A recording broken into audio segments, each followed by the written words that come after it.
1866 ခုနှစ်မန္တလေးနန်းတော်ကြီးထဲမှာဖြစ်ခဲ့တဲ့ပုံကံမှုကြောင့်မင်းသားတစ်ပါးနဲ့အတူမြန်မာနိုင်ငံရဲ့အနာဂတ်တစ်ခုလုံးမှာတည်ဆုံသွားခဲ့ရပါတယ်။အသက်ခံရတဲ့သူကတော့အားလုံးသိကြတဲ့ကဏ္ဍမင်းသားကြီးပါ။စက်ရုံတွေတည်ဆောက်နေတဲ့မင်းသားအနောက်တိုင်းနည်းပညာတွေကိုမြန်မာနိုင်ငံထဲတည်ဆောင်လာခဲ့တဲ့မင်းသားမြန်မာနိုင်ငံကိုခေတ်သစ်စက်မှုနိုင်ငံတစ်ခုအဖြစ်ပြောင်းလဲဖို့အိမ်မက်ခဲ့တဲ့အိမ်ရှိစံမင်းသားကြီးပါ။ဒါပေမဲ့1886ခုနှစ်ဩဂတ်လ2ရက်နေ့မှာတော့အဲ့ဒီအိမ်မက်တွေအားလုံးဟာတွေးအိမ်ထဲမှာပဲရပ်တန့်သွားခဲ့ပါတယ်။ပိုပြီးထိတ်လန့်စရာကောင်းတာကသူ့ကိုတတ်ခဲ့တဲ့သူတွေဟာငငယ်တဲကကဏ္ဍမင်းသားရဲ့လက်ထဲမှာကြီးပြင်းလာခဲ့ရတဲ့မင်းတို့မင်းရဲ့သားတော်တွေဖြစ်ပါတယ်။မန္တလေးနန်းတော်လို့ပြောလိုက်တာနဲ့ပုံကံမှုတွေအချင်းချင်းတပ်ဖြတ်မှုတွေနဲ့အားလုံးကတွဲမြင်နေကြတာပါ။ဒါပေမဲ့တိုင်းပြည်တိုးတက်ဖို့နဲ့စက်မှုတော်လှန်ရေးအတွက်စက်ရုံတွေတင်မောကျွင်းတွေဆောက်လုပ်ဖို့နေမနာညမအိတ်ကြိုးစားနေခဲ့တဲ့မင်းသားတစ်ပါးလည်းရှိခဲ့ဘူးပါတယ်။အဲ့ဒါကအင်ရှိစံကဏ္ဍမင်းသားကြီးပါ။19ရာစုအလယ်ပိုင်းအာရှနိုင်ငံအများစုဟာဥရောပအင်အားကြီးနိုင်ငံတွေရဲ့ဖိအားအောက်ကိုတဖြည်းဖြည်းကျရောက်နေပါပြီ။ဒီနေ့မှာတော့မြန်မာနိုင်ငံကိုအင်္ဂလိပ်တွေကထပ်မံကျူးကျော်လာမယ်ဆိုတာကိုလည်းကဏ္ဍမင်းသားကြီးကကြိုတင်မြင်နေခဲ့ပါတယ်။ဒါကြောင့်မြန်မာနိုင်ငံကိုခေတ်မီလက်နက်တွေနဲ့စစ်တပ်အဖြစ်ပြောင်းဖို့နဲ့စက်မှုနိုင်ငံတစ်ခုဖြစ်လာစေဖို့ကြိုးစားခဲ့တာပါ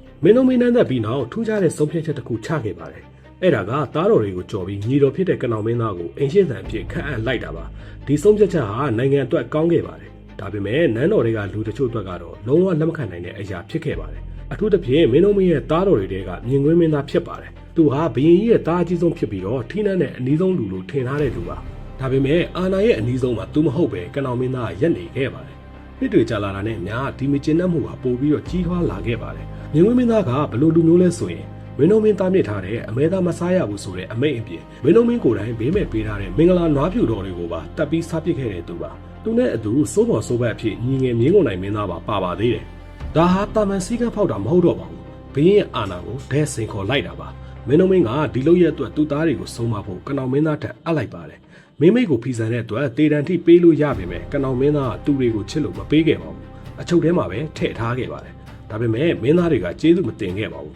မြင်းဝင်းမင်းသားရဲ့စိတ်ထဲမှာတော့အဲ့ဒီနေ့ကစပြီးကဏ္ဍမင်းသားပေါ်အညှို့အသေးဟာပို့ပြီးတော့နှက်ဆိုင်သွားခဲ့ပါတယ်မြင်းဝင်းမင်းသားကစိတ်ထဲကမကျေနပ်မှုတွေကိုဖုံးကွယ်မထားနိုင်တော့တဲ့အခြေအနေအထိရောက်သွားခဲ့ပါပြီတခါတည်းရန်သူ့အနီးကလူတွေကိုတနေ့နန်းတော်ကိုငါသိမ်းပြမယ်လို့တော့ပြောလို့ရှိပါတယ်အစာပိုင်းမှာတော့လူအများစုကဒါကိုစိတ်ဆိုးပြီးပြောတဲ့စကားလို့ထင်ခဲ့ကြပါတယ်ဒါပေမဲ့မြင်းကွင်းမင်းသားကတော့တကယ်ကိုကြံစီနေခဲ့တာပါသူ့ရဲ့အနီးဆုံးမဟာမိတ်ကတော့ညီတော်မြင်းကုန်နိုင်မင်းသားပါညီကိုနှစ်ယောက်ဟာတဖြည်းဖြည်းနဲ့ဖိနှံကိုအင်အားသုံးပြီးပုံကံယူဖို့အထိဆုံးဖြတ်ချက်ချခဲ့ပါတယ်မင်းတို့မင်းအသက်ရှင်နေသူရဲ့ကဏ္ဍမင်းသားကြီးအသက်ရှင်နေသူရဲ့သူတို့မှာအခွင့်အရေးမရှိဘူးဆိုတာကိုလည်းသိပါတယ်ဒါကြောင့်သူတို့လမ်းကြောင်းမှာရှိနေတဲ့လူတွေကိုဖယ်ရှားရပါတော့မယ်ကဏ္ဍမင်းသားကိုတက်ပြီးနန်းတွင်းပုံကံမဲ့ရက်ကိုရွေးတဲ့အခါမှာလည်းအခါတော်ပေးဆရာကြီးစလိဥပုံများကိုပုံကံရင်အောင်မြင်မဲ့နေတဲ့အချိန်ကိုအသေးချက်တွက်ချက်ခိုင်းခဲ့ပါတယ်မြင်းကွန်းနဲ့မြင်းကုန်နိုင်မင်းသားပုံကံမှုလူသူနဲ့လက်နက်တွေကိုတိတ်တဆိတ်စုဆောင်းနေကြပါတယ်ဒီလိုကြံစည်နေတာကိုတည်သွားတာကတော့မြင်းကွန်းမင်းသားရဲ့မိဖုရားပါမြင်းကွန်းမင်းသားရဲ့မိဖုရားဆိုတာကကဏ္ဍမင်းသားရဲ့သမီးတောင်ညိုမင်းသမီးပါလင်းနဲ့အဖေချာမှာဘာလို့ရမှန်းမသိပေမဲ့အမှန်တရားဘက်ကိုလိုက်ပြီးတော့မြင်းကွန်းနဲ့မြင်းကုန်နိုင်မင်းသားပုံကံကြတော့မယ်လို့သူ့ဖေစီကိုစာပို့ပြီးတော့အကြောင်းကြားခဲ့ပါတယ်ဒါကိုသိသွားတဲ့အခါမြင်းကွင်းမင်းသားကအလွန်ဒေါသထွက်သွားခဲ့ပါတယ်မိဖုရားမှာသူနဲ့ရတဲ့ကိုဝင်ရှိနေတာကိုတော့ဂယုမဆိုင်တော့ဘဲနဲ့လင်ထန်းအဖေကိုပို့ချစ်တဲ့မိန်းမတွားများလိုင်းတိုင်းတွားစေတော့ဆိုပြီးမောင်းဆောင်အကြီးကြီးတွေကိုထည့်ပြီးတော့ရက်ရက်ဆက်ဆက်ထောင်းပြီးတော့တတ်ခဲ့ပါတယ်ကနောင်မင်းသားကြီးကသူ့သမီးအသက်ခံရတာကိုသိတာတော့တာသမီးပဲနောက်ထပ်အများကြီးမွေးလို့ရပါသေးတယ်ဆိုပြီးတော့အေးဆေးနေခဲ့ပါတယ်တော်တော်အနေအေးတဲ့မင်းသားကြီးလို့တော့ပြောလို့ရပါတယ်1866ခုနှစ်ဩဂုတ်လ2ရက်ကြာတာပတိနေ့မှာတော့မန္တလေးမြို့ဟာတာမန်နေ့လိုပဲနိုးထလာခဲ့ပါတယ်အဲ့ဒီနေ့မှာအင်ရှင်းဆိုင်ကနောင်မင်းသားကြီးဟာယာယီလွတ်တော်ဆောင်မှာဝင်ကြီးတွေနဲ့အတူနိုင်ငံအရေးဆွေးနွေးနေခဲ့ပါတယ်တခြားတစ်ဖက်မှာတော့မင်းတို့မင်းကြီးကကုသိုလ်ရေးကိစ္စအတွက်ပြင်ဆင်နေခဲ့ပါတယ်အရာအလုံးဟာပုံမှန်ပဲရှိနေခဲ့တာပါဒါပေမဲ့မြင်ကွင်းမင်းသားရဲ့အိမ်တော်ထဲမှာတော့နောက်လိုက်တွေစုဝေးနေကြတယ်လက်နက်တွေအသင့်ပြင်ထားကြတယ်အရက်တွေသာတောက်ပြီးရဲစစ်တင်နေကြပါတယ်သူတို့တည်ထားတာတစ်ခုတည်းရှိပါတယ်ဒီနေ့ပြီးရင်သူတို့ဟာဘယင်ဖြစ်မယ်ဒါမှမဟုတ်သေမယ်နှစ်ခုတည်းကတစ်ခုရွေးချယ်ကြတော့မှာပါမွန်းတဲ့ချိန်နီးလာပြီးစလီဥပုံညာအခါတော်ပေးတဲ့အချိန်လေးရောက်လာပါတော့တယ်ရုတ်တရက်မြင်းကုန်နိုင်မင်းသားဟာလွတ်တော်ဘက်ကိုအသက်လူပြီးပြေးလာခဲ့ပါတယ်နောက်မှာတော့ဓာကြီးတက်လက်ကင်ထားတဲ့မြင်းကွင်းမင်းသားလိုက်လာနေပါပြီအပြင်ကကြည့်လိုက်ရင်ညီကိုနှစ်ယောက်ရန်ဖြစ်နေတယ်လို့ပုံစံပါကနောင်မင်းသားကြီးဟာသူတို့နှစ်ယောက်ရန်ဖြစ်နေတယ်လို့ထင်လိုက်ပါတယ်မြတ်တော်ဝင်ကြီးဦးမိုကရှေ့တိုးပြီးစုံစမ်းမှုကြိုးစားတဲ့အချိန်မှာပဲရုတ်တရက်ခုတ်လိုက်တဲ့ဓာချက်ကြောင့်စက္ကန့်ပိုင်းတွင်လဲကျသွားခဲ့ပါတယ်အဲ့ဒီအချိန်မှာဒါဟာရန်ဖြစ်တာမဟုတ်တော့ပဲလုတ်ကြံမှုဖြစ်နေပြီဆိုတာကနောင်မင်းသားကြီးသိလိုက်ပါပြီရန်သူတော်ဘာဖျားဆိုတဲ့အော်တန်တွေကလည်းလွတ်တော်တစ်ခုလုံးကိုပဲ့တင်ထပ်သွားခဲ့ပါတယ်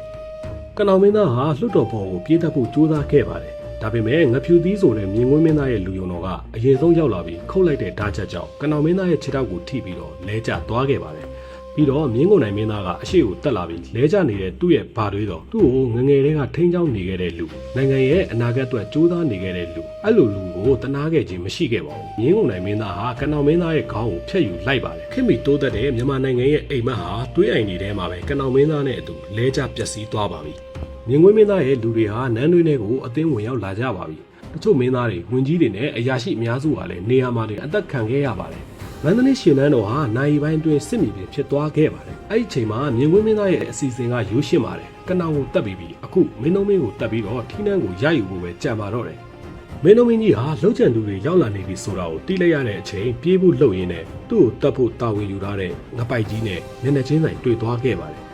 ်အဲ့ဒီချိန်မှာတော့မင်းတို့မင်းကငပိုက်ကြီးငါ့ကိုပို့စမ်းလို့မိတ်လိုက်ပါတယ်ဘင်းရဲ့ဖုန်းတကူကြောက်လားတေကံမရောက်သေးတာလားမသိပေမဲ့ဒီစကားကိုကြားလိုက်တာနဲ့ငပိုက်ကြီးဟာ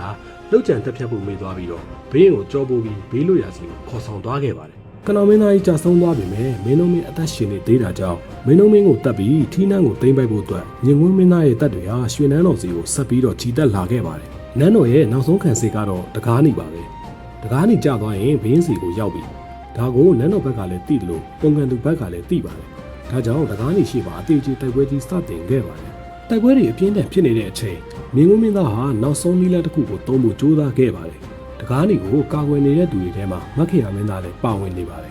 သူဟာမင်းတို့မင်းရဲ့သားတော်တယောက်ဖြစ်ပြီးမင်းဝင်းမင်းသားနဲ့အဖေသူမေကွဲညီတော်ဆက်ပါတယ်မင်းဝင်းမင်းသားဟာသူ့ညီကိုစီးရုံးဖို့ကြိုးစားခဲ့ပါသေးတယ်ငါတို့ဘက်ကိုလာပါငါတို့နိုင်တော့မယ်ဆိုတဲ့တဘောမျိုးနဲ့ကမ်းလှမ်းခဲ့ပါတယ်ဒါပေမဲ့မခေရမင်းသားပြန်ပြောခဲ့တဲ့စကားတစ်ခွန်းကငါးပိုက်ထဲမှာခမဲတော်ရဲ့ထမင်းရှိတယ်လို့ဖြေလိုက်ပါတယ်အဲ့ဒီစကားတစ်ခွန်းနဲ့စီးရုံးရေးဟာလုံးဝကြာဆုံးသွားခဲ့ပါတယ်အချိန်ကြီးကြာလာတာနဲ့အများမြင်ကွင်းမင်းသားဘက်ကအခြေအနေမကောင်းတော့ပါဘူးကနောင်မင်းသားရဲ့တပ်တွေဟာသူ့တခင်ကြာရှုံးသွားတာကိုမသိကြသေးပါဘူးဒါကြောင့်ကနောင်မင်းသားကိုရှာဖို့လမ်းတော်စီကိုခြိတက်လာခဲ့ကြပါတယ်မြင်ကွင်းဘက်ကစစ်သားတွေကကနောင်မင်းသားရဲ့တပ်တွေရောက်လာတာကိုမြင်လိုက်ရတဲ့အခါမှာကြောက်ရွံ့ထိတ်လန့်လာပါတယ်တဖြည်းဖြည်းစီးလုံးမှုတွေပြတ်လာတယ်တပ်တွေစပြီးတော့ပြုတ်ကွဲလာပါတယ်အနိုင်ရကန်ကြီးလိုထင်ထားတဲ့ပုံကံမှုကြီးဟာနိုင်ပိုင်းတွင်ပြောင်းပြန်ဖြစ်သွားခဲ့ပါပြီညနေလာတဲ့အခါပုံကံမှုကရှုံးသွားပြီထီးနှန်းဟာသူ့လက်ထဲမရောက်တော့ဘူးဆိုတာကိုသိသွားတဲ့မြင်ကွင်းမင်းသားဟာနောက်ဆုံးထပ်ပေါက်ကိုရွေးချယ်ရပါတော့မယ်။အေယော်ရီမြစ်စီကိုပြေးသွားပြီးတော့ကနောင်မင်းသားကြီးကိုယ်တိုင်လှုပ်ထားတဲ့ဘရင်ပိုင်ရေနန်းဆက်ကြတင်းမောကိုအပိုင်စီးပါတယ်။မြင်ကွင်းမင်းသားမြင်းခုန်နိုင်မင်းသားနဲ့နောက်လိုက်တွေဟာတင်းမောပေါ်တက်လိုက်ကြပြီးတော့မန္တလေးကိုကြောခိုင်းပြီးအင်္ဂလိပ်ပိုင်အောက်ပြည်အောက်ရွာကိုထွက်ပြေးသွားပါတော့တယ်။အောက်ပြည်မှာပြည်ကိုအရောက်သွားခဲ့တဲ့မြင်ကွင်းမင်းသားဟာနောက်ဆုံးမှာတော့အင်္ဂလိပ်တွေရဲ့ဖမ်းဆီးခြင်းကိုခံခဲ့ရပါတယ်။အိန္ဒိယနိုင်ငံဘန်ဂလာဒေ့ရှ်မြို့ကိုပို့ဆောင်ခံခဲ့ရပြီးအကျယ်ကျုံနဲ့အဖမ်းခံခဲ့ရတာပါ။မြင်ကွင်းမင်းသားကနောက်ဆုံးချိန်ထိလက်မလျှော့သေးပါဘူး။အဝိလာလျှော်တဲ့ဒိုဘီကိုဖမ်းသူ့ဝစ်စားတွေဝစ်ပြီးတော့အဆောက်တွေမတိအောင်ထွက်ပြေးလွတ်မြောက်ခဲ့ပါတယ်။ကုန်တယ်တယောက်ရဲ့ကူလီသမားဖြစ်အလုပ်ဝင်လုပ်ပြီးပြင်သစ်ပိုင်နဲ့ချန်ဒရာနကိုမြို့ကိုအရောက်သွားကပြင်သစ်အစိုးရခံမှနိုင်ငံရေးခုံလုံးကိုတောင်းခဲ့ပါတယ်။နောက်ပိုင်းဗီယက်နမ်နိုင်ငံဆိုင်းကုံမြို့ဒီနေ့အခေါ်အရဟိုချီမင်းမြို့မှာနေထိုင်ခဲ့ပါတယ်။တစ်ချိန်ကကိုးပေါင်ထီးနှန်းကိုရဖို့ဘာပဲလုပ်ရအစွမ်းကုန်စိုးတွန်းခဲ့ပြီးတော့အကုန်လုပ်ခဲ့တဲ့မြင်ကွင်းမင်းသားကြီးဟာ1921ခုနှစ်စက်တင်ဘာလ20ရက်အသက်89နှစ်မှာတိုင်းတစ်ပါးမြင်ဟိုချီမင်းမြို့မှာပဲကန်တော်ကုန်ခဲ့ပါတယ်။ကနောင်မင်းသားကြီးမရှိတော့တဲ့နောက်ပိုင်းမှာသူတိဆောက်ခဲ့တဲ့စက်ရုံတွေအလုပ်ရုံတွေဟာတဖြည်းဖြည်းနဲ့အားရော့လာခဲ့ပြီးနောက်ဆုံးမှာတော့လုံးဝရပ်တန့်သွားခဲ့ပါတယ်။နိုင်ငံခြားကနေပညာသင်ပြီးပြန်လာကြတဲ့လူငယ်တွေဟာဥဆောင်ပေးမဲ့ခေါင်းဆောင်မရှိတော့တဲ့အခါသူတို့ရဲ့အိမ်မက်တွေကလည်းတဖြည်းဖြည်းပျောက်ဆုံးသွားခဲ့ပါတယ်။မင်းတို့မင်းကိုယ်တိုင်ကလည်းကနောင်မင်းသားကြီးလှုပ်ကြံတက်ဖြတ်ခံခဲ့ရပြီးနောက်ပိုင်းအိရှိတန်ရတို့ကိုဘယ်မင်းသားအောင်မှမပေးရတော့တဲ့အထိဖြစ်သွားခဲ့ပါတယ်။နောက်ပိုင်းမှာတော့နန်းနစ်အာဏာပြန်ဆိုင်မှုတွေစင်ပြူမရှင်ရဲ့ကြိုးကင်မှုနန်းနစ်တက်ဖြတ်မှုတွေနဲ့အတူနိုင်ငံရေးအခြေအနေကတဖြည်းဖြည်းနဲ့ဆိုးဝါးလာခဲ့ပါတယ်။နောက်ဆုံးမှာတော့တီပေါ်မင်းနန်းတက်လာပြီးမကြခင်အချိန်သွင်းမှာပဲတနိုင်ငံလုံးဟာအင်္ဂလိပ်လက်အောက်ကိုကြာရောက်သွားခဲ့ရပါတယ်။မြန်မာနိုင်ငံရဲ့ KSS ကိုပြန်ကြည့်လိုက်ပါ။တိုင်းပြည်ကောင်းအောင်ကြိုးစားမဲ့သူပေါ်လာတိုင်းသူ့ကိုတားဆီးမဲ့သူတွေနဲ့တတ်မဲ့သူတွေတပြိုင်နက်တည်းပေါ်လာတတ်တာဟာနိုင်ငံရဲ့ကျေနပ်တစ်ခုလိုဖြစ်လာခဲ့ပါပြီ။နောက်ဆုံးအနေနဲ့မိတ်ဆွေတို့မေးချင်တာရှိပါတယ်။တကယ်လို့များကနောင်မင်းသားကြီးအသက်ရှင်နေခဲ့မယ်ဆိုရင်မြန်မာနိုင်ငံရဲ့အနာဂတ်ဟာဒီနေ့လိုအခြေအနေမျိုးဖြစ်နေမလား။ဒါမှမဟုတ်အာရှမှာဖွံ့ဖြိုးတိုးတက်တဲ့နိုင်ငံတစ်ခုအဖြစ်ရပ်တည်နိုင်ခဲ့မလားဆိုတာကိုကွန်မန့်မှာဝင်ရောက်ဆွေးနွေးပေးခဲ့လို့ရပါတယ်။အားလုံးကိုကျေးဇူးတင်ပါတယ်။